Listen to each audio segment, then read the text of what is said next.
ओम शांति।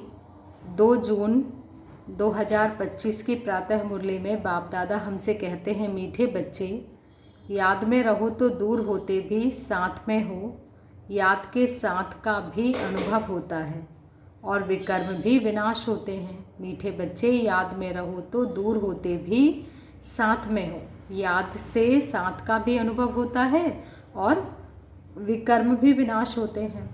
प्रश्न है, दूरदेशी बाप बच्चों को दूरांदेशी बनाने के लिए कौन सा ज्ञान देते हैं? दूरदेशी बाप बच्चों को दूरांदेशी बनाने के लिए कौन सा ज्ञान देते हैं? उत्तर है, आत्मा कैसे चक्र में भिन्न भिन्न वर्णों में आती है, इसका ज्ञान दूरांदेशी बाबा ही देते हैं। तुम बच्चे जानते हो, अभी हम ब्राह्मण वर्ण के हैं। इसके पहले जब ज्ञान नहीं था तो शूद्र वर्ण के थे, उसके पहले वैश्य और उसके पहले वैश्य वर्ण के थे। दूर देश में रहने वाला बाप आकर यह दूरांदेशी बनने का सारा ज्ञान बच्चों को देते हैं। गीत है, जो पिया के साथ है उसके लिए बरसात है। ओम शांति। जो ज्ञान सागर के साथ है उसके लिए ज्ञान बरसात है। तुम बाप के साथ हो ना बच्चे, भल विलायत में भी हो व कहाँ भी हो, साथ हो। याद तो रखते हो ना? जो भी बच्चे याद में रहते हैं वो सदैव साथ में हैं। याद में रहने से साथ रहते हैं और विकर्म विनाश होते हैं। फिर शुरू होता है विकर्माजीत संबत। फिर जब रावण राज्य होता है तब कहते हैं राजा विक्रम का संबत। वह विकर्माजीत, वह विक्रमी। अभी तुम बच्चे विकर्माजीत बन रहे हो, फिर तुम विक्रमी बन जाओगे।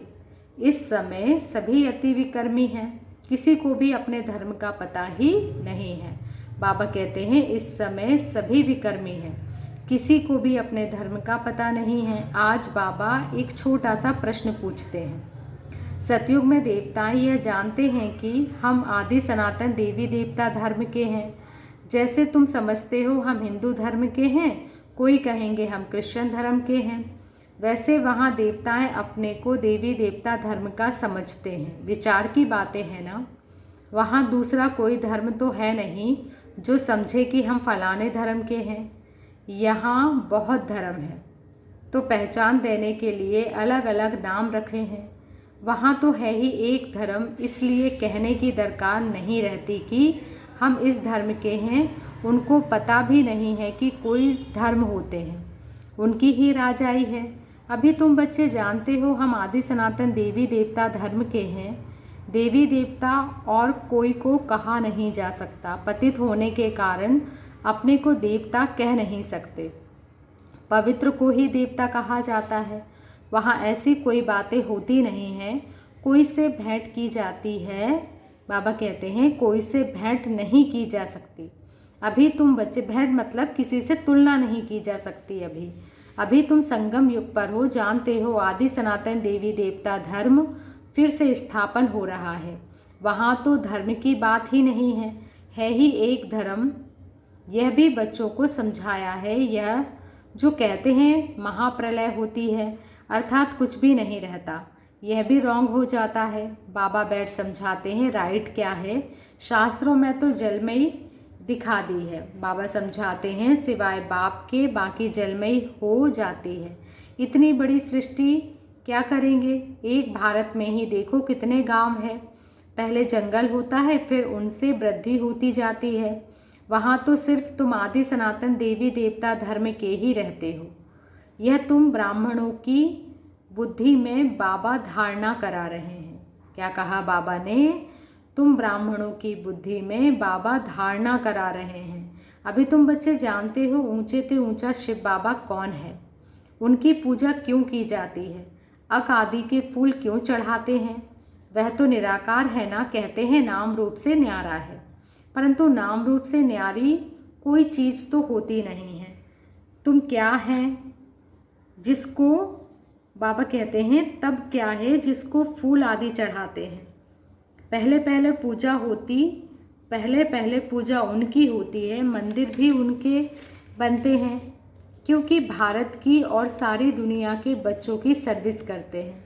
मनुष्यों की ही सर्विस की जाती है ना, इस समय तुम अपने को देवी देवता धर्म के नहीं कहला सकते। तुमको पता भी नहीं था कि हम देवी देवता थे, फिर अभी बन रहे हैं। बाबा कह रहे हैं तुम बच्चों को पता ही नहीं था। अभी बाबा तुम बच्चों को समझा रहे हैं तो समझना चाहिए ना। यह नॉलेज सिवाय बाप के कोई दे ना सके। उनको ही कहते हैं ज्ञान का सागर, नॉलेजफुल। गायब हुआ है रचता और रचना को ऋषि मुनि आदि कोई भी नहीं जानते, नीति नीति करते गए हैं।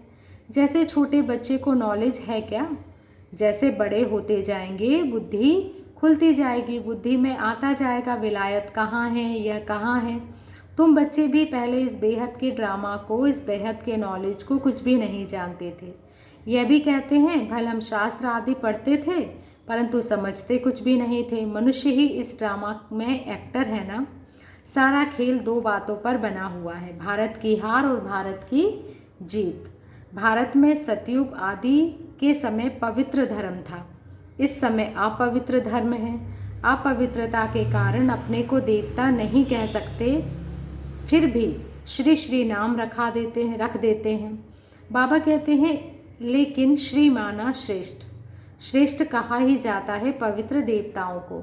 श्रीमद् भगवानुवाच कहा जाता है ना। अब श्री कौन ठहरे बताओ ज़रा। जो बाप के सम्मुख सुनकर श्री बनते हैं या जिन्होंने अपने को श्री श्री कहलाया है, कौन श्री कहलाएंगे बताएं ज़रा। बाप के कर्तव्य पर जो नाम पड़े हैं वह भी अपने ऊपर रखा दिए हैं। यह सब है रेजगारी की बातें। फिर भी बाबा कहते हैं बच्चों एक बाप को याद करते रहो, यही वशीकरण मंत्र है। तुम रावण पर जीत पहनकर जगत जीत बनते हो। घड़ी घड़ी अपने को आत्मा समझो। यह शरीर तो यहाँ 5 तत्वों का बना हुआ है, बनता है, छूटता है, फिर बनता है। अब आत्मा तो अविनाशी है। अविनाशी आत्माओं को अब अविनाशी बाप पढ़ा रहे हैं संगम युग पर, तो कैसे पढ़ना चाहिए बच्चों को। भल कितने भी विघ्न आदि पड़ते हैं, माया के तूफान आते हैं, तुम बाप की याद में रहो। बाबा कहते हैं कुछ भी विघ्न पड़े, माया के तूफान चाहे कितने भी आ जाएं, लेकिन तुम बच्चे बाबा की याद में ही रहो। तुम बच्चे समझते हो हम ही सतो प्रधान थे, फिर तमो प्रधान बने हैं। तुम्हारे में भी नंबरवार जानते हैं, तुम्हारे में भी नंबरवार जानते हैं। तुम बच्चों की बुद्धि में है हमने ही पहले पहले भक्ति की है। जरूर जिसने पहले पहले भक्ति की है उसने ही शिव का मंदिर बनाया, क्योंकि धनवान भी वह होते हैं ना। बड़े राजा को देख और भी राजाएं और प्रजा भी करेंगे। यह सब है डिटेल की बातें। 1 सेकंड में जीवन मुक्ति कहा जाता है, फिर कितने वर्ष लग जाते हैं समझाने में। ज्ञान तो सहज है, उसमें इतना टाइम नहीं लगता है जितना याद की यात्रा पर लगता है। पुकारते भी हैं बाबा आओ, आकर हमको पतित से पावन बनाओ। ऐसे नहीं कहते कि बाबा हमें विश्व का मालिक बनाओ। सब कहेंगे पतित से पावन बनाओ। पावन दुनिया कहा जाता है सतयुग को, इनको पतित दुनिया कहेंगे। पतित दुनिया कहते हुए भी अपने को समझते नहीं, अपने प्रति घृणा नहीं रखते। तुम किस किस हाथ का नहीं खाते हो तो कहते हैं हम अछूत हैं क्या। अरे तुम खुद ही कहते हो ना पतित तो सब है ना। तुम कहते भी हो हम पतित हैं, यह देवताएं पावन हैं, तो पतित को क्या कहेंगे। गायन है ना, अमृत छोड़ विष काहे को खाए। विष तो खराब है ना। बाबा कहते हैं यह विष तुमको आदि मध्य अंत दुख देता है, परंतु इनको पॉइजन समझते थोड़ी हैं कि यह विष है। जैसे अमली अमल बिगर रह नहीं सकता, शराब की आदत वाला शराब बिगर नहीं रह सके। लड़ाई का समय होता है तो इनको शराब पिलाकर नशा चढ़ाए लड़ाई पर भेज देते हैं। नशा मिला बस समझेंगे हमको ऐसा करना है। उन लोगों को मरने का डर नहीं रहता है, कहाँ भी बम ले जाकर बम सहित गिरते हैं। गायन भी है, मूसलों की लड़ाई लगी। राइट बात अभी तुम प्रैक्टिकल में देख रहे हो। आगे तो सिर्फ पढ़ते थे, पेट से मूसल निकाले फिर यह किया। अभी तुम बच्चे समझते हो पांडव कौन है, कौरव कौन है। स्वर्गवासी बनने के लिए पांडवों ने जीते जी देह अभिमान से गलने का पुरुषार्थ किया। तुम बच्चे अभी यह पुरानी जूती छोड़ने का पुरुषार्थ करते हो, कहते हो ना पुरानी जूती छोड़, नई लेनी है। बाप बच्चों को ही समझाते हैं। बाबा कहते हैं, मैं कल्प कल्प आता हूँ, मेरा नाम शिव है। शिव जयंती भी मनाते हैं। भक्ति मार्ग के लिए कितने मंदिर आदि बनाते हैं, नाम भी बहुत रख दिए हैं। देवियों के भी ऐसे नाम रख देते हैं। इस समय तुम्हारी पूजा हो रही है, यह भी तुम बच्चे ही जानते हो। जिसकी हम पूजा करते थे वह हमको पढ़ा रहे हैं। जिन लक्ष्मी नारायण के हम पुजारी थे वह अभी हम खुद बन रहे हैं। यह ज्ञान बुद्धि में है, सिमरन करते रहो, फिर औरों को भी सुनाओ। बहुत हैं जो धारणा नहीं कर सकते हैं। बाबा कहते हैं, जास्ती धारणा नहीं कर सकते हो तो हर्जा नहीं, याद की तो धारणा है ना। बाप को ही याद करते रहो। जिनकी मुरली नहीं चलती है तो यहाँ बैठे सिमरन करें। यहाँ कोई बंधन झंझट आदि है नहीं। घर में बाल बच्चों आदि का वातावरण देख वह नशा गुम हो जाता है। यहाँ चित्र भी रखे हैं, किसी को भी समझाना बहुत सहज है। वो लोग तो गीता आदि पूरी कंठ कर लेते हैं। सिख लोगों को भी ग्रंथ कंठ रहता है, तुमको क्या कंठ करना है? बाप को कंठ करना है। बाबा पूछते, बच्चे तुमको क्या कंठ करना है? बाप को। तुम कहते भी हो बाबा यह है बिल्कुल नई चीज़, यह एक ही समय है जबकि तुमको अपने को आत्मा समझ एक बाप को याद करना है। 5000 वर्ष पहले भी सिखाया था और कोई की तलाश नहीं जो ऐसे समझा सके। ज्ञान सागर है ही एक बाप, दूसरा कोई हो ना सके। ज्ञान सागर बाप ही तुमको समझाते हैं। आजकल ऐसे भी बहुत निकले हैं जो कहते हैं हमने अवतार लिया है, इसलिए सच की स्थापना में कितने विघ्न पड़ते हैं। परंतु गाया हुआ है, सच की नाव हिलेगी डुलेगी लेकिन डूबेगी नहीं। अब तुम बच्चे बाबा के पास आते हो तो तुम्हारे दिल में कितनी खुशी रहनी चाहिए। आगे यात्रा पर जाते थे तो दिल में क्या आता था? अभी घर बार छोड़ यहाँ आते हो तो क्या ख्याल आते हैं बताओ? हम बाप दादा के पास जाते हैं। बाबा ने यह भी समझाया है, मुझे सिर्फ शिव बाबा कहते हैं। जिसमें प्रवेश किया है वो है ब्रह्मा। बिरादरियाँ होती है ना, पहली बिरादरी ब्राह्मणों की है, फिर देवताओं की बिरादरी हो जाती है। अभी दूरदेशी बाप बच्चों को दूरानदेशी बनाते हैं।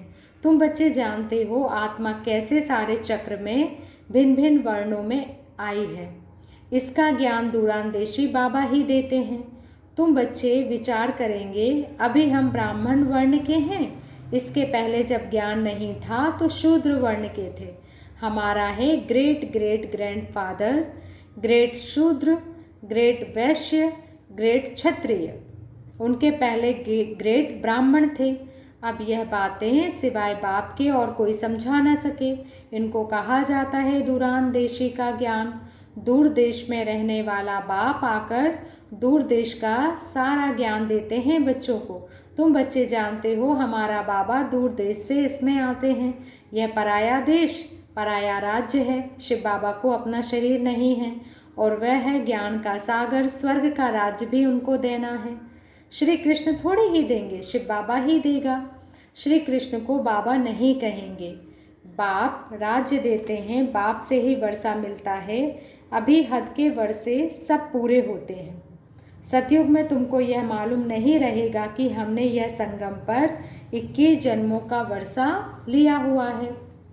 यह अभी जानते हो हम 21 जन्मों का वर्षा आधा कल्प के लिए ले रहे हैं। 21 पीढ़ी यानी पूरी आयु।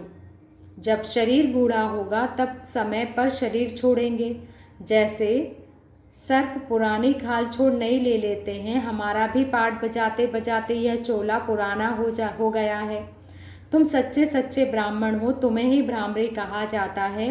तुम कीड़ों को आप समान ब्राह्मण बनाती हो। तुम्हें कहा जाता है कि कीड़े को ले आकर बैठ भू भू करो। भ्रामरी भी भू भू करती है। फिर कोई को तो पंख आ जाते हैं, कोई मर जाते हैं। मिसाल सब अभी के हैं। तुम लाडले बच्चे हो। बच्चों को नूरे रत्न कहा जाता है। बाप कहते हैं नूरे रत्न तुमको अपना बनाया है तो तुम भी हमारे हुए ना। ऐसे बाप को जितना याद करेंगे पाप कट जाएंगे और कोई को भी याद करने से पाप नहीं कटेंगे। क्या कहा बाबा ने? तुमको अपना बनाया है बाबा ने, तो तुम भी हमारे हुए ना। ऐसे बाबा को जितना याद करेंगे पाप कट जाएंगे और कोई को भी याद करने से पाप नहीं कटेंगे। अच्छा, मीठे मीठे सिकिलते बच्चों प्रति माता पिता बाप दादा का याद प्यार और गुड मॉर्निंग। रूहानी बाप की रूहानी बच्चों को नमस्ते और हम रूहानी बच्चों की रूहानी माता पिता बाप दादा को याद प्यार गुड मॉर्निंग और नमस्ते। धारणा के लिए मुख्य सार में बाबा कहते, पहला पॉइंट है, जीते जी देह अभिमान से गलने का पुरुषार्थ करना है। हम इस पुरानी दुनिया में जरा भी ममत्व ना रहे। जीते जी देह अभिमान में गलने का पुरुषार्थ करना है। जीते जी देह अभिमान से गलने का पुरुषार्थ करना है। इस पुरानी जुत्ती में जरा भी ममत्व ना रहे। इस पुराने शरीर में जरा भी ममत्व ना रहे। सच्चा ब्राह्मण बन कीड़ों पर ज्ञान की भू कर उन्हें आप समान ब्राह्मण बनाना है। वरदान है, अमृत वेले का महत्व जानकर खुले भंडार से अपनी झोली भरपूर करने वाले तकदीरवान भव। अमृत वेले का महत्व जानकर खुले भंडार से अपनी झोली भरपूर करने वाले तकदीरवान भव। अमृत वेले वरदाता भाग्य विधाता से जो तकदीर की रेखा खिंचवाना चाहो खिंचवा लो, क्योंकि उस समय भोले भगवान के रूप में लव कुश है। इसलिए मालिक बनो और अधिकार लो। खजाने पर कोई भी ताला चाबी नहीं है। उस समय सिर्फ माया के बहानेबाजी को छोड़ एक संकल्प करो कि जो भी हूँ, जैसी भी हूँ, आपकी हूँ। मन बुद्धि बाप के हवाले कर तख्त नशीन बन जाओ तो बाप के सर्व खजाने अपने खजाने अनुभव होंगे। स्लोगन है, सेवा में यदि स्वार्थ मिक्स है तो सफलता भी मिक्स हो जाएगी, इसलिए निस्वार्थ सेवाधारी बनो। सेवा में यदि स्वार्थ मिक्स है तो सफलता भी मिक्स हो जाएगी, इसलिए निस्वार्थ सेवाधारी बनो। अव्यक्त इशारा है आज का, आत्मिक स्थिति में रहने का अभ्यास करो, अंतर्मुखी बनो। आत्मिक स्थिति में रहने का अभ्यास करो और अंतर्मुखी बनो। ऐसा कोई भी ब्राह्मण नहीं होगा जो आत्म अभिमानी बनने का पुरुषार्थी ना हो, लेकिन निरंतर आत्म अभिमानी, जिससे कर्मेंद्रियों के ऊपर संपूर्ण विजय हो जाए, हर एक कर्मेंद्रिय सतो प्रधान स्वच्छ हो जाए, देह के पुराने संस्कार और संबंध से संपूर्ण मर्जीवा हो जाए। इसके लिए अंतर्मुखी बनो। इसी पुरुषार्थ से ही नंबर बनेंगे। अच्छा, ओम शांति।